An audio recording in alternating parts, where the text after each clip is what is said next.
Frères et sœurs, pensez-vous que votre foi en Jésus puisse aller jusqu'à influencer votre façon de travailler? Nous avons entendu cette petite parole de saint Paul.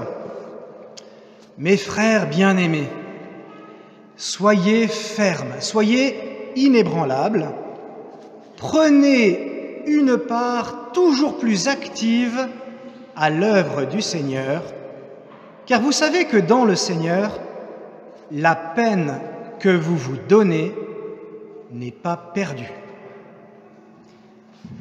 Eh bien, il y a un homme qui a pris au sérieux cette parole de saint Paul aux Corinthiens que nous avons entendue. C'est Antoni Gaudi. Antoni Gaudi est un architecte génial, né en 1852 en Catalogne. Bon, pour être tout à fait franc, le début de son existence ressemble à celle de beaucoup.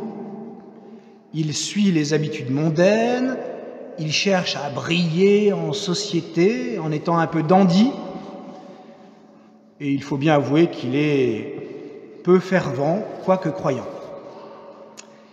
Mais vers l'âge de 40 ans, tout change.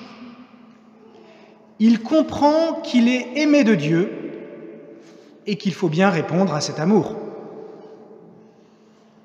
Alors progressivement, il approfondit sa relation à Jésus grâce à l'Église, en participant plus régulièrement à la messe, en priant plus souvent et plus intensément.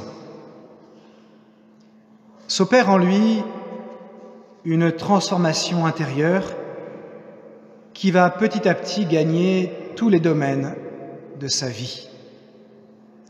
Désormais, il met tout son génie d'architecte et sa créativité à la recherche de la beauté. La beauté qui est un chemin vers Dieu qui est beau.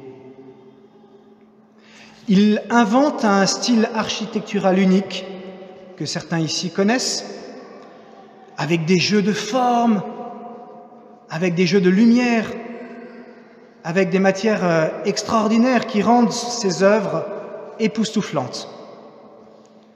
Son secret, car il a un secret, son secret, c'est que c'est dans la création de Dieu qu'il trouve sa source d'inspiration.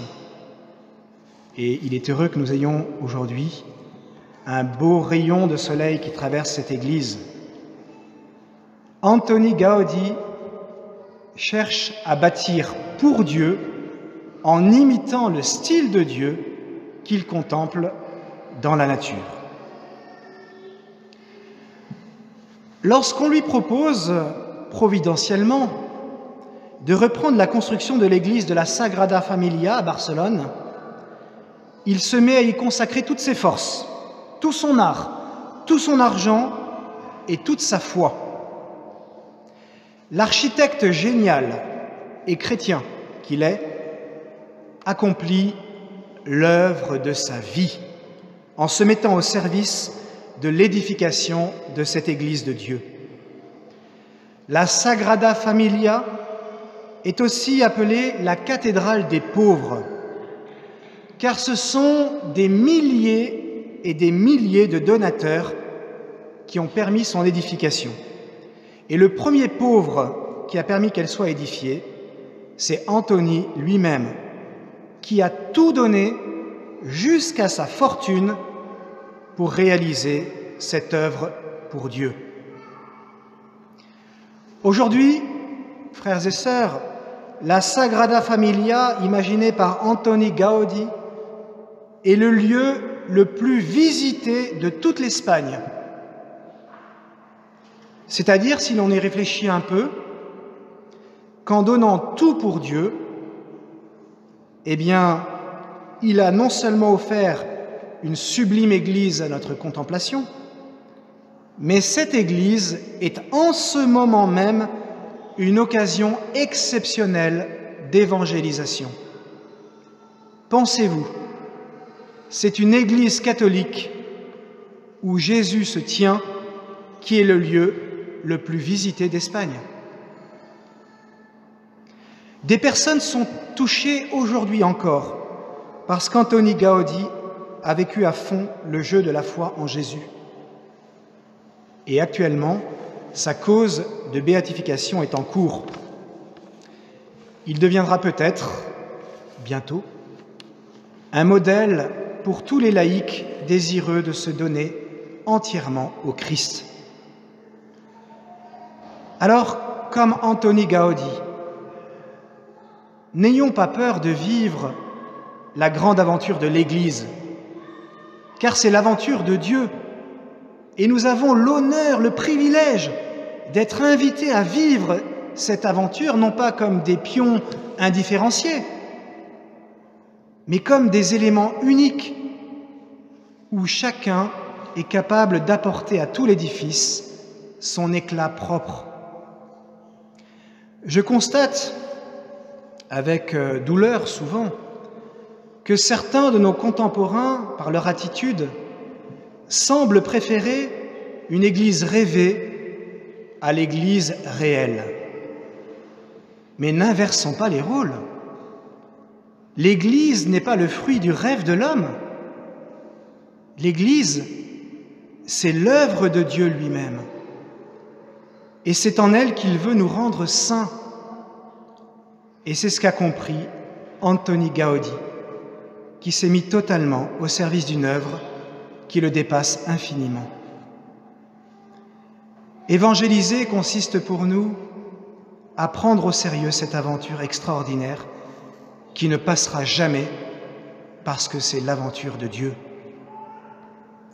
Alors, soyez vous aussi passionnés de Dieu, soyez passionnés de l'Église et donc passionnés de la paroisse. Donnez votre temps comme Antoni Gaudí, donnez votre argent comme Antoni Gaudí, donnez votre talent comme Antoni Gaudí, pour que l'Esprit Saint puisse bâtir à partir de nous tous une Sagrada Familia magnifique, où chacun a sa place, même celui ou celle qui n'est pas là aujourd'hui. Les occasions sont nombreuses pour nous mettre concrètement au service de Dieu dans la paroisse. Et je vous invite particulièrement, si vous ne l'avez pas déjà vécu, pour le 29 mars prochain, où nous donnerons la 2e édition de la convention Cœur de paroisse, où nous allons présenter tout ce qu'il est possible de faire sur la paroisse pour évangéliser. Et alors que le carême arrive bientôt, je suis désolé de le rappeler, dans quelques jours, eh bien, pourquoi ne pas vous inscrire à l'adoration paroissiale? Pourquoi ne pas choisir d'inviter quelqu'un et de le conduire et d'y être avec lui au parcours Alpha? Pourquoi ne pas prêter votre concours au KitKat qui reprend cette semaine? Oui, mes frères bien-aimés, prenez une part toujours plus active à l'œuvre du Seigneur, car vous savez que dans le Seigneur, la peine que vous vous donnez n'est pas perdue. Amen.